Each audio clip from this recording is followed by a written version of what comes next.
Welcome back, all you ghost town explorers. Today we're going to take a look at Jerome, an old copper mining boomtown that sits on the slopes of the Black Hills overlooking the Verde Valley.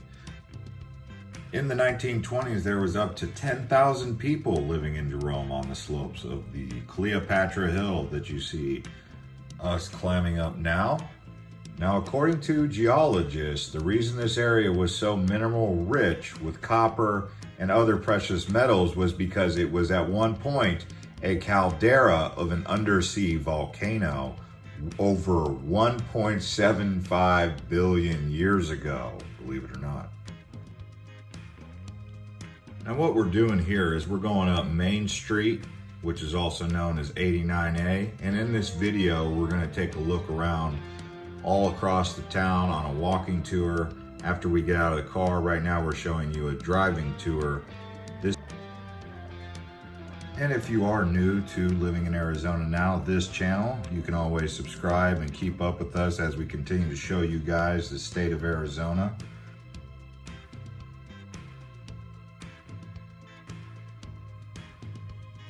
Jerome sits around about 5,000 feet elevation, so it does get quite cool up there.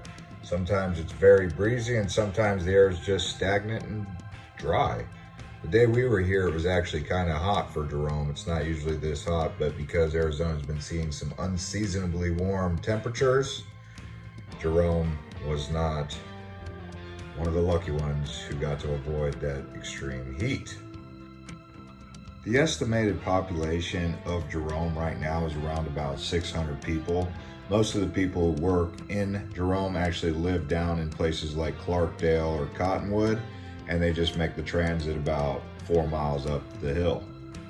If you decide to visit Jerome in the winter time, be ready for wind chill and even some snow. It does get pretty cold up here in the winter. So the best time to visit Jerome is fall or spring.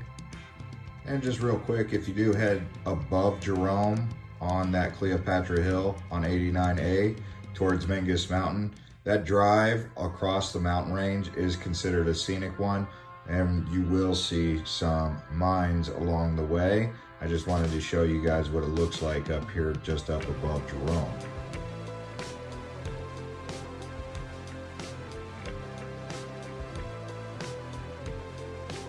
So now I'm going to talk to you guys about some of the famous things to do in Jerome when you come visit. So there is a state park. It's called Jerome State Historic Park. You can explore that. You can explore the old Gold King mine and the ghost town. The Jerome Sliding Jail. That's a sliding jail that slid down the mountain. Another thing that's really popular to do in Jerome is wine tasting. There's a lot of wineries up and down here, the vineyards. Also going to the Haunted Hamburger to get some good food. There are a few restaurants up here that you'll want to check out over time, of course. Now hold that thought about the haunted stuff because I will get to that later on in the video. There are guided historical tours as well as other food and drink, winery tours that you can take. If it is actually your first time to Jerome, you may consider a guided tour your first time before you get familiarized with it. The Douglas Mansion, the Audrey Headframe Park, which is basically an old mine. Really cool to look down into that if you get a chance. The Jerome Grand Hotel and the Asylum Restaurant down below if you want to check that out. They do say it's haunted. It is an old hospital that was constructed in 1917 and then it turned into this Grand Hotel. If you want more history, you're gonna have to go in there and probably book a room and get an experience for yourself.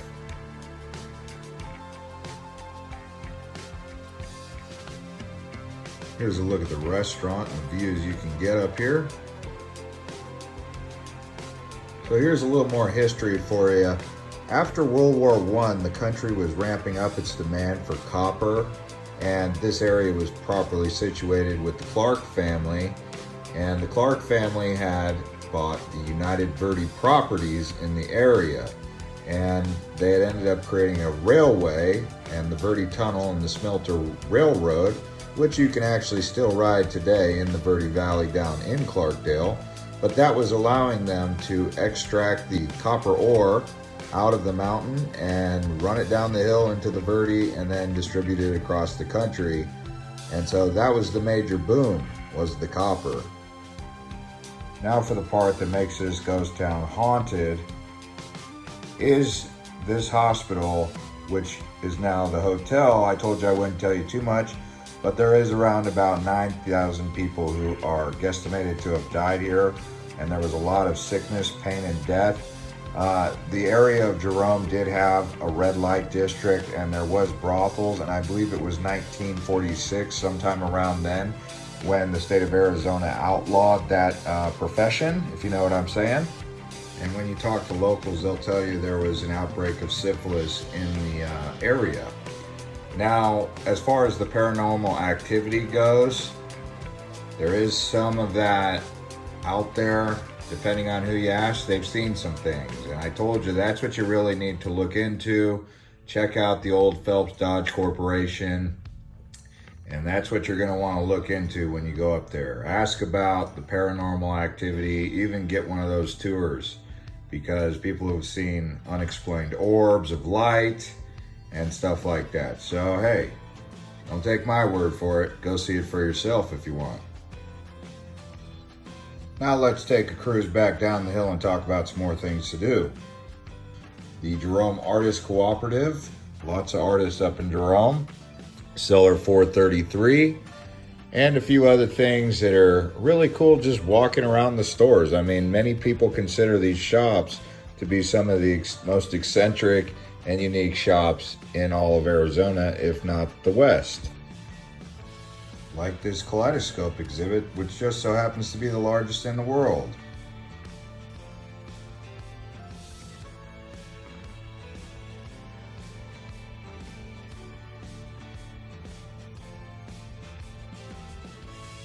Then right next door, you can check out this barber shop here.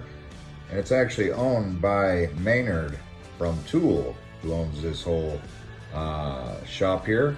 It's got a coffee shop, I believe it's a bar also, a barber shop, and then it's got a souvenir shop at the top.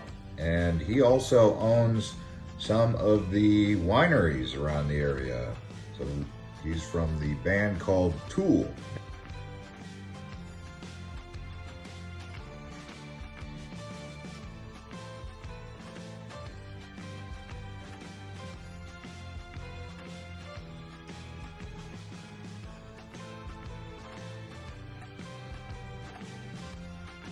And then back out onto the street, you can see some of these abandoned buildings have their own unique artistic appeal, if you want to call it that. Is that a toilet bowl?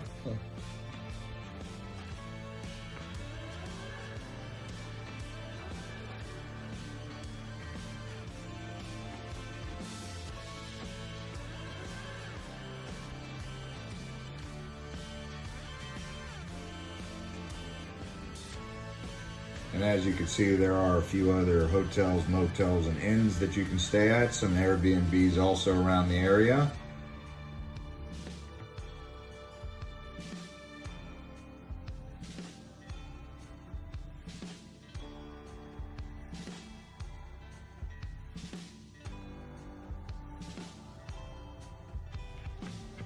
And as I mentioned previously, this road here, Main Street, was a red light district, and one of the most eccentric or unique looking buildings that will catch your attention is the House of Joy, as you can see here.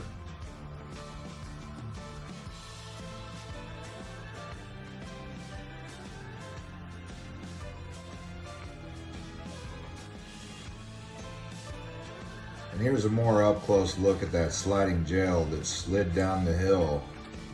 It's got a bed in there that you can look at and see what the old living quarters would have been like.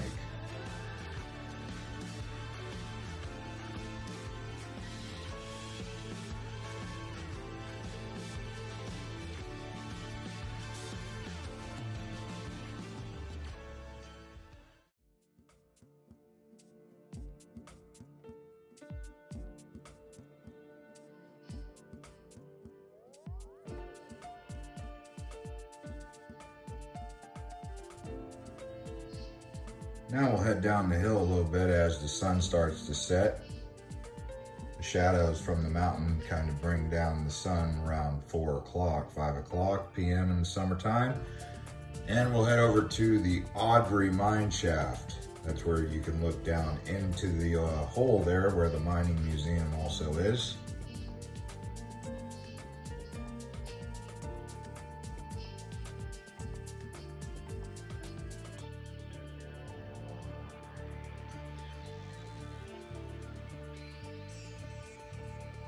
That old hotel, which kind of looks like a residence or a mansion there, it's actually for sale.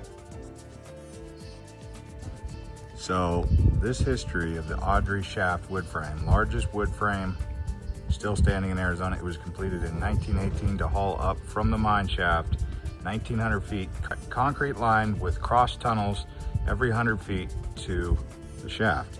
Edith shaft head frame was completed in 1915 to haul men and supplies. A wooden structure was torn down in 1981 and replaced with the steel version you see today. It hauled out almost 4 million tons of copper.